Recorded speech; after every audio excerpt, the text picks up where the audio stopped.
Good afternoon, my friends. This is KrebsCOHO with a World of Tanks episode for all of you. Today we're going to be watching Rarkas on the map Cliff. A very merry post-apocalyptic to all of you. Yes, that is right. We are in post-apocalyptic Earth. Seriously, what do I think about this whole post-apocalyptic garbage? Well, not really that much. I mean, it is a little bit sad that some people would believe it. And in China, apparently they've arrested a few hundred people for protesting that the end of the world is, yes, coming.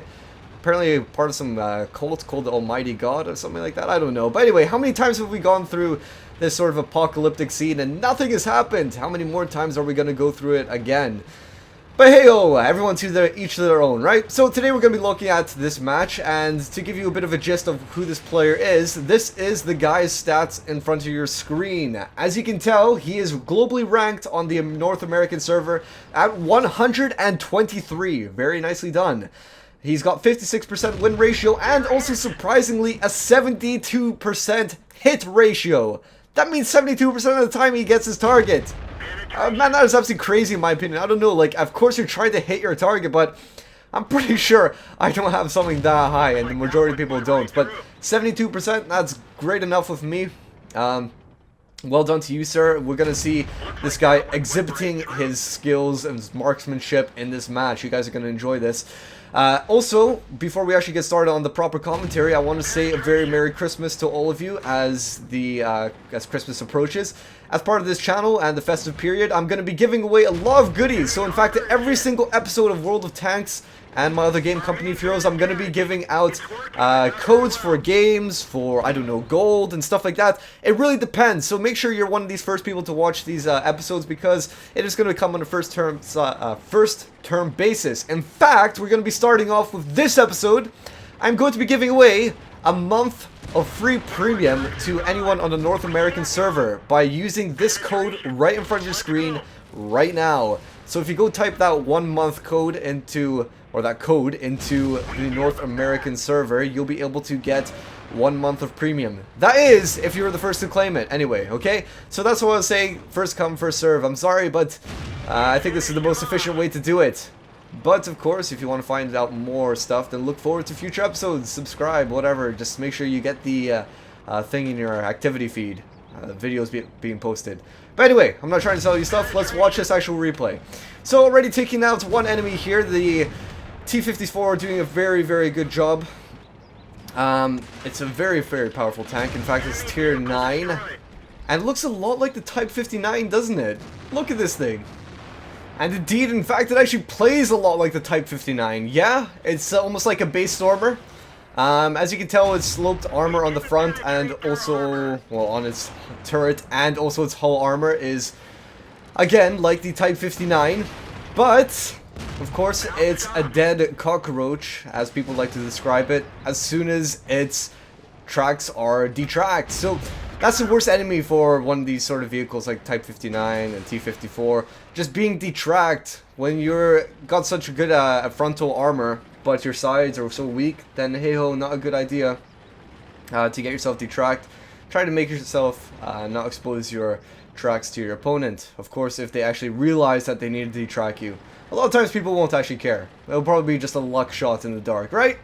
But anyway, so you've got, of course, got to be careful with some of these weak spots. For example, on the T-54 here, you've actually got, say, the ammo racks. One ammo rack location is right on the, I hope I'm orienting myself on the right side here.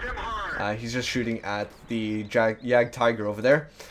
I hope we're oriented on the right side, but if you look over here, I believe it's on the right-hand side of the turret. You've got the ammo rack straight on in the turret, and also two locations also in the hull armor on the right hand side.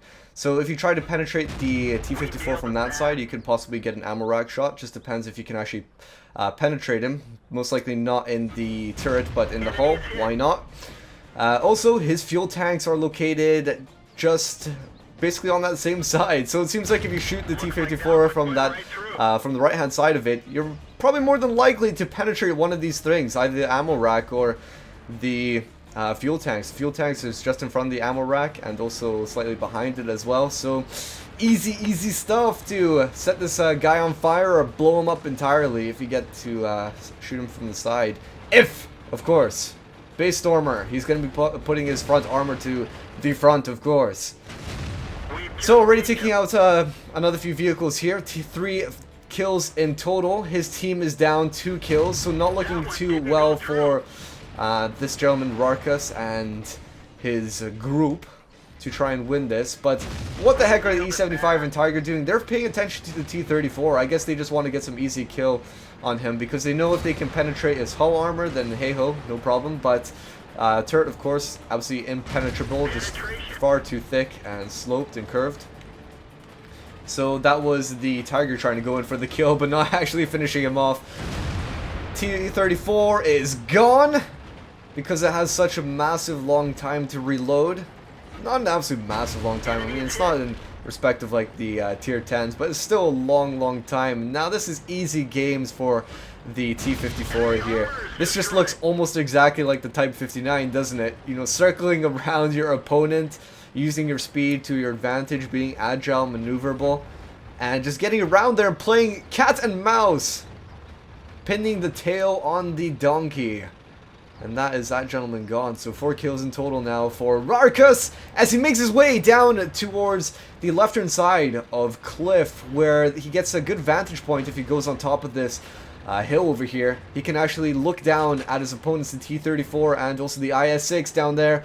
If he also chooses to, one of the nice additions by going by the physics change in 8.0 is that you're actually able to go down this hill now. Obviously previously when you didn't have the 8.0 physics, you couldn't go down this cliff, but you can actually do it now if you so choose to, and you know, possibly flank your opponent. But of course, make sure you don't go down at a very fast speed, or else you're more than likely to detrack yourself and possibly explode yourself if you're low tier. So what I personally do whenever I'm going down a hill, I like to go down it not at full speed. Obviously make sure I'm not going at full speed, but as I'm going down, I press on the reverse button so that I'm going slower down it and more controlled, so that I'm not killed or detracked, most importantly. So there we go, IS-6 looking for the T-54. Is he going to have enough elevation on his gun to look up at him? Yeah, he does! And now it's easy pickings. Why? Because the IS-6, funnily enough, this guy is very smart here. He knows that the front of the IS-6 has a very big weak point. In fact, if you look, it has a small hatch right there. That little hatch, you saw it. That little hatch on the front armor of the IS-6 is a weak point and very easily penetrated. Otherwise, the angle on the IS-6 is quite hard to penetrate, and it just means that there's going to be a ricochet. But very well doings for this. For Rarkas, obviously knowing what he's doing. I mean, this is how you get to global rank of 123, doing so well, 72% hit ratio. I'm surprised he only has 56% wins. You'd think a guy like this would be platooning up, and or even when he's by himself, being one-man army. If you look from this game, it looks like he's a one-man army. But yeah, just doing really well. And now the last tank to be taking on him is a Centurion, another tier 9. Not a good state to be in when you're already half health and taking on a bigger tank like this guy. Centurion, boom, boom, Centurion missing. Things that you cannot afford. Not part of the action plan at all. And so now the game has been evened out, and Centurion having absolutely no idea where to shoot this T-54. He should be going for the cupola, or possibly one of the lower glacé. One of the higher glacés, sorry, rather. Just around this area, if you can see where my cursor is pointing to, that's easier to be penetrated. But he obviously didn't know that. Centurion, that guy driving it, is obviously not like this gentleman, not like the Rarkas. So anyway, well done to you, Rarkas. What did you achieve in this match? What XP and what gold did you get? Or rather, credits did you get? You got this, as you guys can see in front of your screen. It was actually part of one of the top 10 replays of the week on mwreplays.com or .org, whatever, MW Replays. And so very well done to you, sir. And until next time, guys, look out for these replays for more freebies. Until next time, I will catch you all later. Right, here we go. 3, 2,